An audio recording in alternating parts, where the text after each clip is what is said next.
Start increasing your influence and maximizing your potential with Ria's audiobooks.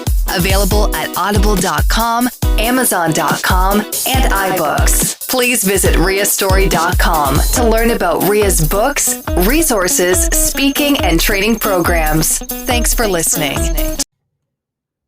Hello, everyone. Welcome to today's episode, Energy Comes from Environment. This is based on one of the chapters from my book, Achieve, Maximize Your Potential with 7 Keys to Unlock Success and Significance.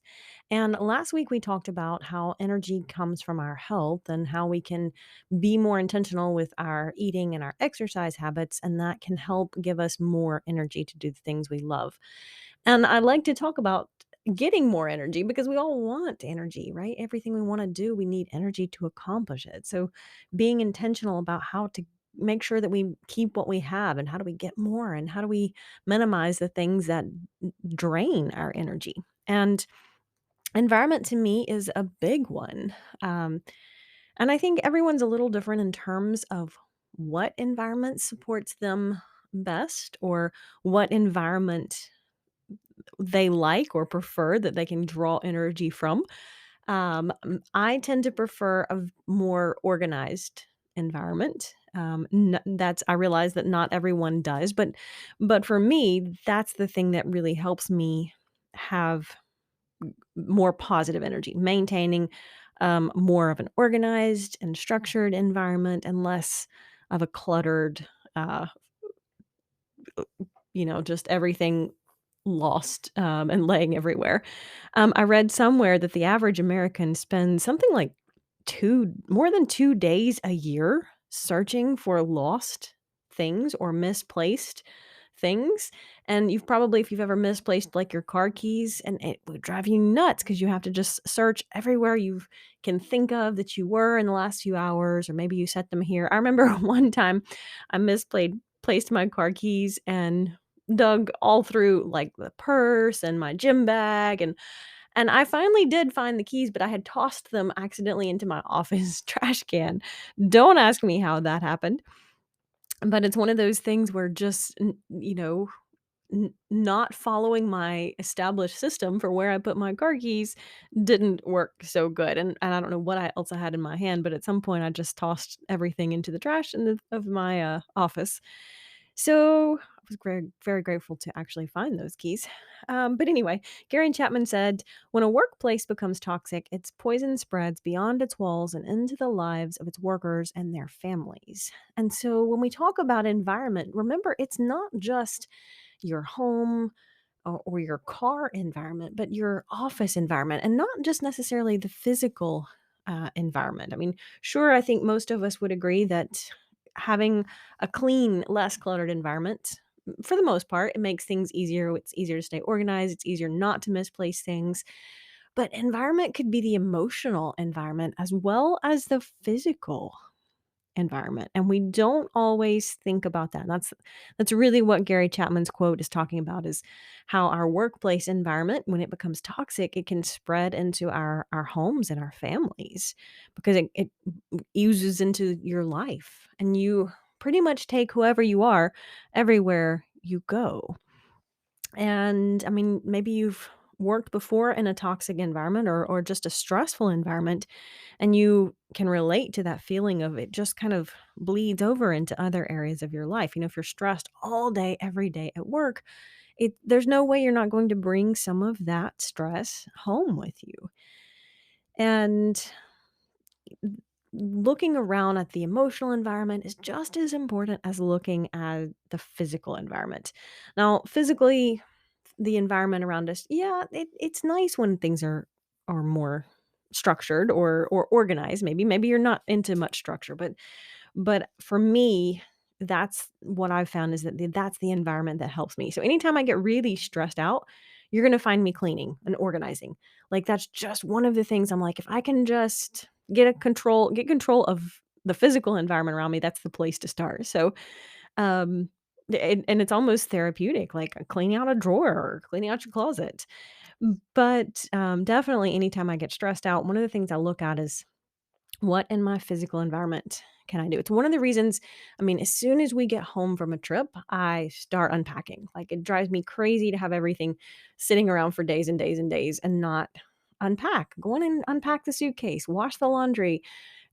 Maybe you can't get everything clean and squared away or put away that day or that evening, but I like to go in and get a jump on it. Go in and make sure I've got a head start. I don't like to go to bed with the house a mess. I don't like to come home to a messy house. I like things to be clean because it just helps me have more positive energy. So the last thing I do before we leave for a trip is make sure the kitchen's clean. I don't leave dishes in the sink. I don't leave trash in the trash can because I don't want to come home to a messy house. So I kind of have a morning ritual to just straighten or clean up a little bit of something every day because even the little things make a difference, right? Straighten the pillows, fold the laundry right away instead of leaving it in the dryer for 3 days, because that's something I found helps me have more positive energy. Order is just something I value, and I want that reflected in my physical environment. I want my desk to be pretty well organized so that I can find things quickly. Now, it's interesting.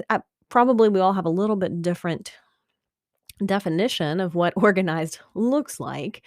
So for some people might walk in and look at my desk or the bulletin board behind my computer monitor and go, "Well, that's not very organized." But I know exactly where everything is on that bulletin board. And so different definition of what organized looks like, absolutely. But for the most part, I have systems in place to help me stay less cluttered, more organized. It doesn't always work. Sometimes there are things that just get misplaced. Mac was looking for some um, cards that we use or we used to use a lot more, but we have a collection of cards that I typed up, like 4x6 cards that I typed up some of our favorite quotes and things that we used to use a lot more in speaking, and then I laminated them all. So we have just a stack of cards to go to or pull from, and we don't really use them very often anymore. And so he asked me for them the other day, and I gave him like a big old stack. And then he came back, he's like, "Well, the one I want's not in there." And I've thought and thought, and I was like, "Well, I remember we had a card on it." And in fact, it was one of the ones we used more often. So then I had to go dig around in the office closet and realize I'd set the stack of most frequently used cards in a different place because I used to keep them in a one of my binders that traveled with us.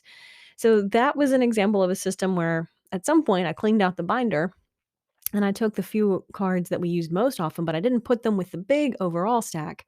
And so that caused me to have to search again, right? If I had just been more intentional with that. But you have to figure out the systems when it comes to environment, a physical environment. You figure out the system that works for you, and systems could be anywhere from where you put your car keys every time you walk in the door so you don't have to look for them. Figure out the systems that help serve you. Maybe you are a laundry on Monday person and a groceries on Tuesday person, and that never works for me because our schedule is never the same from week to week. So sometimes I just have to get that in, but maybe that structure works better for you based on where you are in the season of your life. So my point here being that can those systems can be different for each one of us based on where we are. One idea that is really helpful for me in staying organized is I don't know what to call it. There's nothing fancy I'd call it except my bag system. But basically, I have like a gym bag, and everything I need or would possibly want to go to the gym is in there, like a towel, my spin shoes, my gloves for weights, things like that, a little bag to put dirty clothes in, my little key card to scan. So it's just my gym bag, and all of the gym things stay in the gym bag. So when I get ready to go to the gym, I just get that bag and throw any last minute, like, change of clothes or something I might want. But for the most part, the things that stay in the gym bag. And then I've got like a running bag. So every time I go for a run, the things that I might want possibly to go for a run are in the run bag. So things like band-aids or a first aid kit or a a visor to protect my face, sunblock, those kind of things stay in my run bag. So I don't have to think about every single time I go do an activity. I have kind of a basic bag already prepped. And so that might be a system that's useful for you. Think about where you're going in each stage of your life, and maybe that system that helps you keep up with things, right? because if you can keep up with things better, you don't have to spend so much time looking for them. So, there again, just an idea just to share with you. So, let's think about um, emotional environment because that is probably more difficult to organize or to maintain control of because um, the emotional environment that might be your workplace, right? And so the emotional environment is largely dependent on the culture, the people who are your coworkers, right? They're contributing to the emotional environment. But here's the thing, there are lots of things that contribute to your emotional environment or your emotional state, if you want to think about it like that. Like when I talk about having a morning ritual in the morning, how are you spending the first 15 minutes of your day? Because if you are spending the first 15 minutes of your day scrolling social media, I guarantee you that is not creating the most productive emotional environment for you the rest of the day because you're not really you're not really using those first precious few minutes to set the tone for your day, right? I talk a lot about that in my motivational planning journals and how just a simple, you know, 5-minute routine in the morning can help me be so much more intentional and effective with the rest of my day. But that means spending the first few minutes of my day, being very intentional with a great positive quote, thinking about one thing I can do to be healthier today physically. Maybe that's have a salad for lunch instead of quesadillas or something like that. But thinking about who I'm going to add value to the day and what are my couple of priorities for the day, just a couple of priorities. Because if you have more than three priorities, you really don't have priorities. You just have a to do list. So, just I spend the first few minutes of my day going through that and I have my motivational planning journals really help me walk through that intentionally. And the reason I put them in journal form is cuz I've kind of used this morning routine system for a long time, but I couldn't find a tool that helped guide me through that. So that's why I created the journals because I figured out this system, this morning routine is really powerful and effective for me and it's probably helpful for other people as well. So you can find more about that on my website, riastory.com/journals.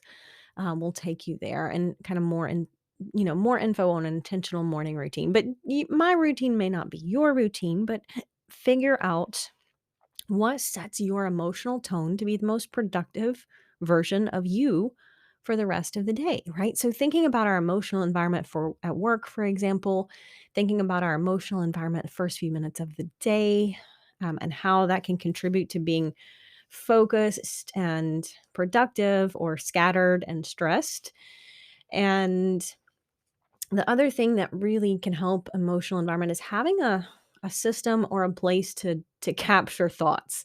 And that might kind of seem like a no-brainer, but um, for example, I have a list in my phone. And so invariably there are some nights you wake up in the middle of the night and think, oh, I need to remember to do this or pack this or pick up this at the grocery store or whatever.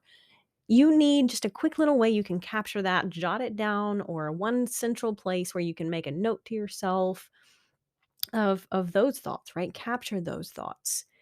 And then go back and look at them, of course. Make sure that you have one central place to capture those things that pop up so that you can not stress about them. You don't have to worry about them.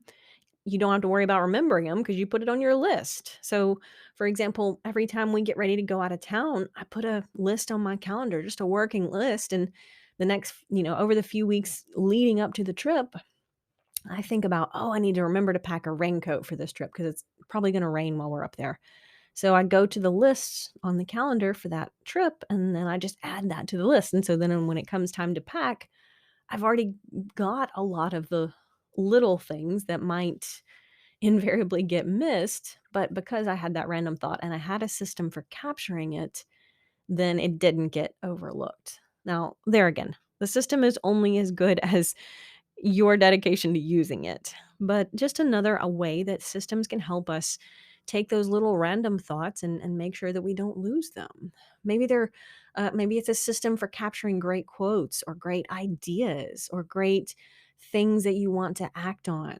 I have a system for as I'm thinking about writing another book, how do I capture the ideas that I have that are going into that book so that they're collected in one central place? So when I get ready to write the book, I've already done a lot of the thought and the prep work, right?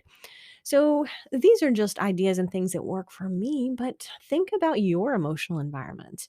And these are also our personal relationships, right? Not just our emotional environment at work, but also our personal relationships. And we're going to do a podcast on how energy comes from relationships as well. But specifically thinking about emotional environment as well as our physical environment and how that can contribute to helping us have more energy. And then maybe sometimes it decreases our energy, right? And there's some changes that we need to make. So think about what your environment says about you. Like, what does it tell others you value? If I spent time in your environment, would I find positive books to read or great videos to learn from? Do you have a dedicated place for thinking? Maybe you don't have the ability to have that right now, but you can work toward having that, right? Your environment is not just the things around us, but it's the space around us and it's the emotions and our headspace, right? Our headspace environment, if you will. Until next time.